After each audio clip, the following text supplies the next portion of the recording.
आप सभी को जय श्री श्याम। कैसे आप सब उम्मीद से बच्चे होंगे।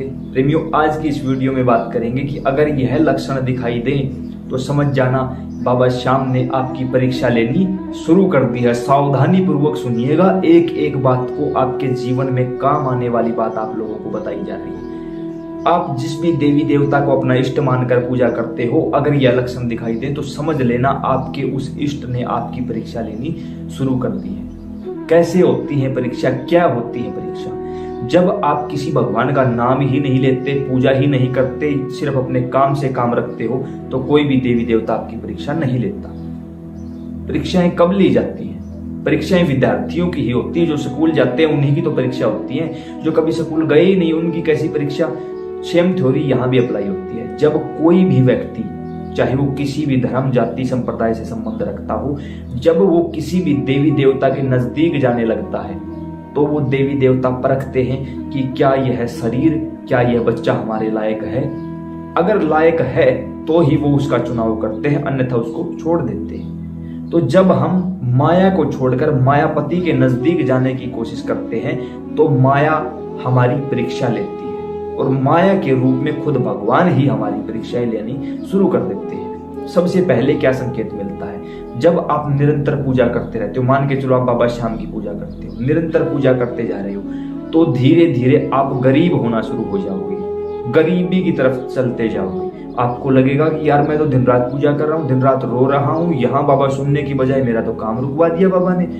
आपका काम रुक जाएगा, धीरे धीरे आपके ऊपर कर्जा होना शुरू हो जाएगा। क्यों हो जाएगा?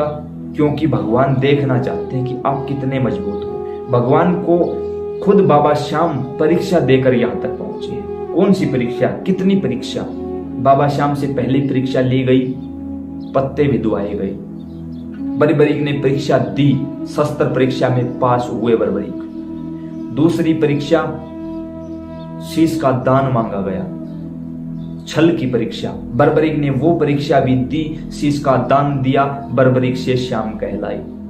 तीसरी परीक्षा, जब पांडवों को अभिमान हुआ मैंने युद्ध जिताया है, मैंने युद्ध जिताया है, तब बर्बरीक के शीश से आवाज आई, मरने वाले भी श्याम थे, मारने वाले भी श्याम थे, तुम कुछ नहीं थे। यानी तब श्री कृष्ण भगवान ने यह समझ लिया था कि अब यह दिव्य दृष्टि से युक्त हुआ मेरे प्रभुत्व को प्राप्त कर चुका है।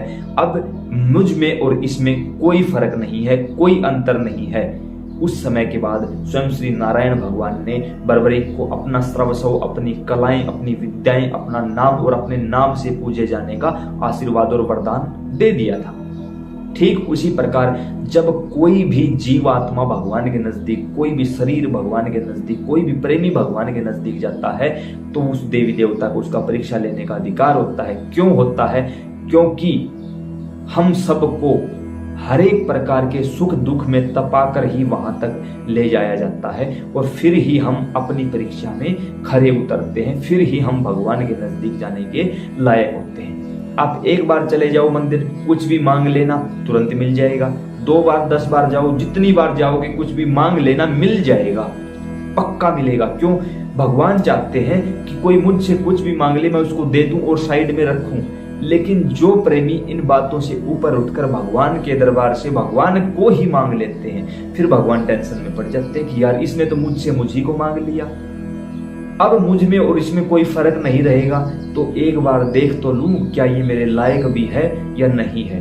तो देवी देवताएं आपकी परीक्षा लेनी शुरू कर देते हैं। उस दौरान सबसे पहले वो आपको कर्जे में ले जाएंगे, आपका काम रुक जाएगा। धीरे धीरे कहीं ना कहीं आप मेंटली डिस्टर्ब्ड हो जाओगे, परेशान रहना शुरू हो जाओगे कि यार दिन रात पूजा पाठ भी की है, लोगों को बाबा के बारे में बताया है, धाम पर भी गया हूँ, उस मंदिर में गया हूँ, उस मंदिर में गया हूँ, लेकिन असर नहीं हो रहा। क्यों? क्योंकि आपका टारगेट बड़ा है, बड़े टारगेट के लिए बहुत ज्यादा मेहनत करनी है। धीरे धीरे बाबा श्याम आपको आपके परिवारजनों से, रिश्तेदारों से, आपके फ्रेंड सर्कल से अलग कर देंगे, बिल्कुल अकेला कर देंगे। या दूसरे शब्दों में कहूं तो समाज का जो असली आईना है वो आपको दिखाया जाएगा कि आपके आसपास जो लोग आपको भाई भाई कहते फिरते हैं वही आपके असली दुश्मन हैं। और वो ही नहीं चाहते कि आप कामयाब हो जाओ। जब आप भगवान की तरफ बढ़ोगे तो वो लोग आपसे नाराज हो जाएंगे। तू तो हमारे साथ नहीं बैठता, तू तो आजकल पार्टियों में नहीं चलता, तू आजकल हमारा कहना नहीं मानता, तू आजकल एंजॉय नहीं करता, तू आजकल इन चीजों का सेवन नहीं करता, तूने तो सारी गंदी आदतें छोड़ दी।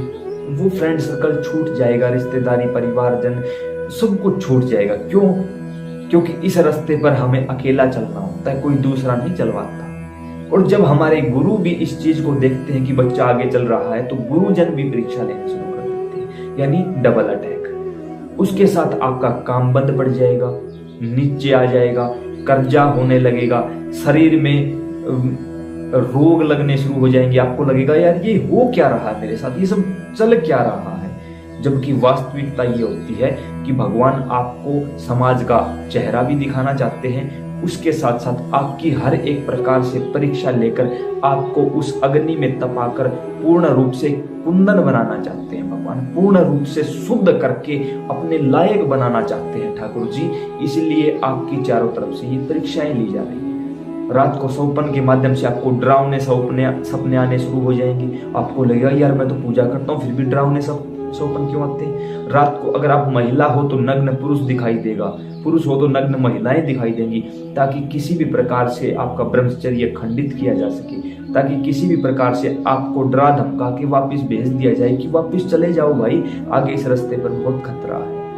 अगर आप उन सारी चीजों के दरमियान भी बचे रहे, टिके रहे और अपनी लाइन पर अडिग रहे, आगे चलते रहे, तो उसके साथ साथ आपके ऊपर कोई ना कोई झूठा ऐसा इल्जाम डाल दिया जाएगा जिसके कारण समाज में आपकी छवि खराब हो जाएगी। कोई भी इल्जाम हो सकता है, कोई चोरी का, कोई जारी का, कोई डकैती का, कोई लूट का, कोई भी ऐसा काम जो आपने किया ही नहीं होता, लेकिन आपके ऊपर वो इल्जाम आया और समाज में आपकी छवि धूमिल कर दी गई। यानी एक प्रकार से भगवान वहां भी चाहते हैं कि इसको देखना चाहता हूं कहां तक मेरे ऊपर टिका रहता है, कहां तक मेरी बातों को सच मानता है, कहां तक ये मेरा रहता है। क्या ये समाज के भय से, इन चीजों के भय से, इन सारी बातों के भय से मेरा त्याग करता है। और याद रखना, यहाँ इन सारी प्रक्रियाओं के दौरान भगवान हारने भी नहीं देंगे। वो हर एक पल आपके साथ हैं। बस कुछ ऐसा करेंगे कि जिसके चलते आपके परिवार, गांव, समाज, रिश्तेदारी में आपकी छवि धूमिल कर देंगे। आपको एक प्रकार से बेइज्जत किया जाएगा। क्यों करते हैं ठाकुर जी ऐसा? क्यों? क्योंकि मेरे भगवान को वो प्रिय हैं जो सभी के अंदर समान भाव देखते हैं।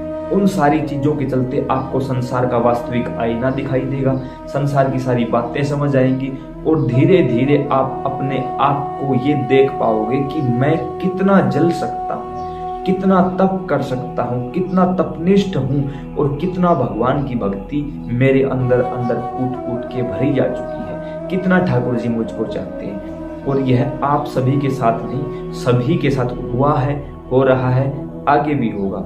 किसी भी भक्त का चरित्र उठाकर देखिए, आपको ये सारी चीजें देखने को मिलेंगी कि सभी के साथ ऐसा हुआ है। तो अगर आप सभी के साथ भी ऐसी ही घटनाएं घटित, खुद के पति आपको परेशान करेंगे, पत्नी परेशान करने लग जाएगी, घर के माता पिता से ही ऐसी बात बुलवा देंगे बाबा कि जो देख के आपको लगेगा यार ये ऐसा हो कैसा सकता है, लेकिन वो होके रहेगा। तो ये सारी चीजें अगर ये भी आपके साथ हो रही हैं तो घबराने की आवश्यकता नहीं है। डटे रहिए, अडिग रहिए अपनी बात पर। आपकी परीक्षा चल रही है और एक ही बात याद रखना, आप परेशान हो सकते हो, पराजित नहीं हो सकते। दोनों हाथ उठाकर कह दो कि प्रभु इतनी परीक्षा मत लो, बस हाथ थाम लो। ठाकुर जी हाथ थाम लेंगे। जब बिल्कुल टूट जाओगे उस समय भगवान स्वीकार कर लेंगे। उम्मीद करते हैं जानकारी समझ और पसंद आई होगी। अन्य प्रेमियों के साथ जरूर शेयर करना। जय श्री श्याम।